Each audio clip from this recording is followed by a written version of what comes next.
Hey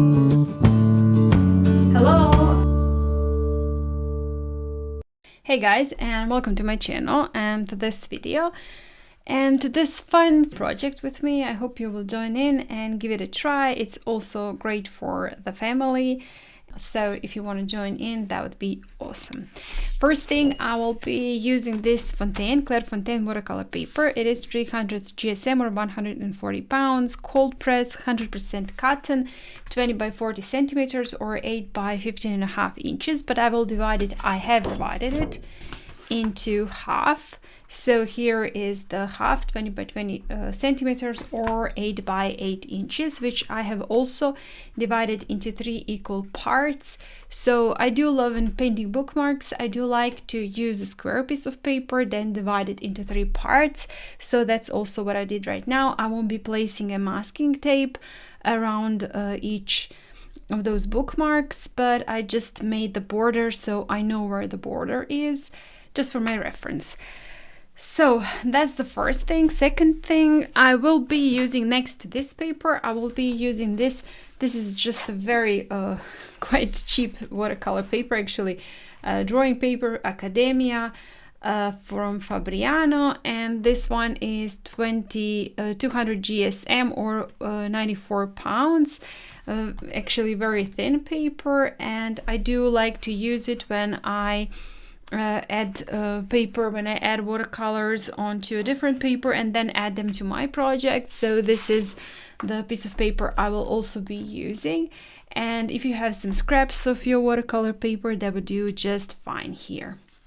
For the watercolors, I will be using some of mine watercolors, also some watercolors from Etchr palette, and I will be using some metallic watercolors. These are from Rubens. Actually, I got those just recently and haven't even really played with them yet. I will be doing a review video very soon, but for now, before I do that, I will be using, I believe, some of those golds, maybe this one, this fourth one. I do love how that one looks. Here I have this chart that I made from those colors, and I really do like that one. That's the sixth one. That's this one.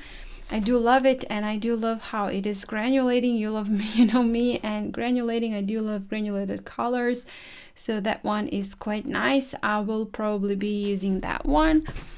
And well, for the brushes, well, the brushes that you have, a little bit larger one, because we will be adding washes, maybe some smaller ones for the details, and that's basically it.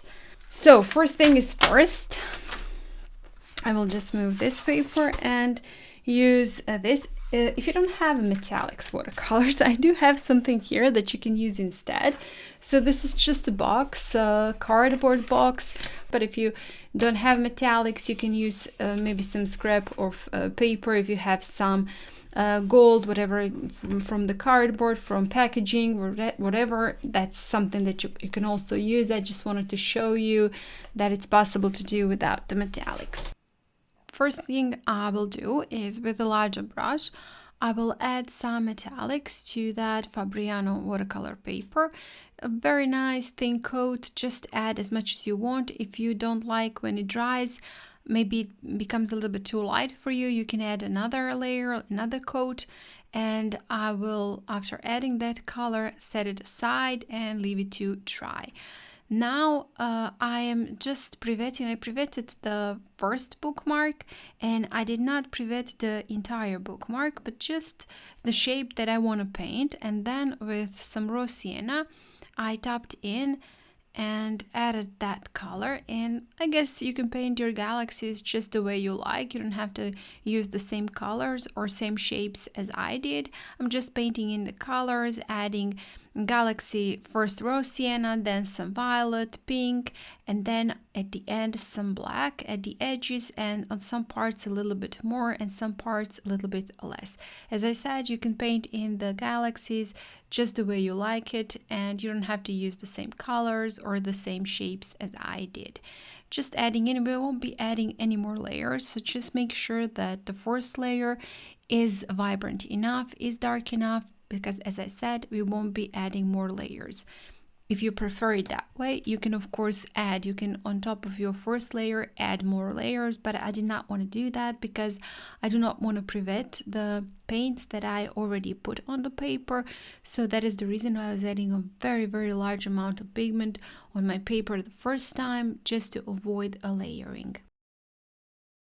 Same thing I did do with the second bookmark, also prevented the paper in the shape that I want my galaxy to be. Of course, you can use here shapes, some maybe a human shape, maybe an animal shape, whatever you like to paint in your galaxies. I just wanted the shapes to be abstract. So for the second one, I used ultramarine, and again, the same violet I used for the first one, and then a little bit of black on top on the edges. As you can see, I did leave a one part white on that second one, but also on the first one I did intentionally leave some parts with a little bit lighter because I do want those parts to stand out and to be a little bit transparent and very light. So on top I've just splattered some white gouache while the paint was still wet, then moved on the third one, again same thing, prevented the shape of my galaxy, added a little bit of the green, this is something like a sap green, and then added a little bit of raw sienna, at the end some black. And I do love granulating colors for painting these galaxies because when they're dry, they will move slightly and create beautiful textures. That is also one thing that that I like about those granulating colors. They create textures. They're just not so predictable, and when they dry, they look just stunning and gorgeous. I love the look of granulating colors when dried. I've added also a little bit of the ultramarine on the third one, just near to the black, just to add some depth to my galaxy. Also on that one, when finished with black, I will add a little bit of the white gouache while the paint is still wet, and then I left it to dry completely. And now that this is completely dry, I will pick up the paper, and also the paper where I've added some metallics is also dry. I do have these stencils, those cutters in a shape of a star, but if you do not have that, you can of course cut the stars. You can draw them on a paper and cut them with scissors. I do have this, so make it easier for me, I used that. Now with this glue, this is just a regular school glue, I am gluing the stars onto my galaxies.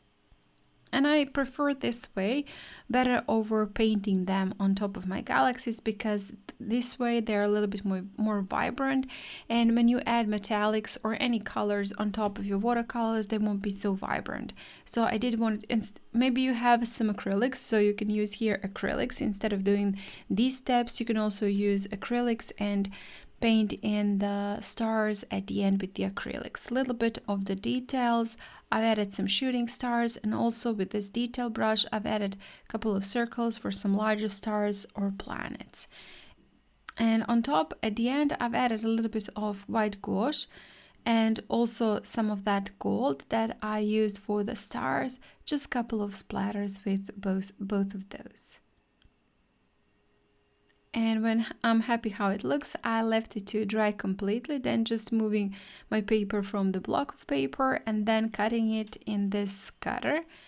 So I do have the lines for my bookmarks that I did draw earlier, so I cut on those lines. And at the end I decided to cut also the edges to make them a little bit triangle, not pointy. So you can do that, you can make them also a round shape, whatever you like. And with that, we'll be finishing off this painting and this video. I hope you guys like it, you enjoyed it, maybe you're gonna try it. And if you do like it, please hit the like button, share it, and comment. If you haven't still, please do subscribe to my channel, that really means a lot to me. And again, thank you so much for watching, and I hope I'll see you next time. Bye!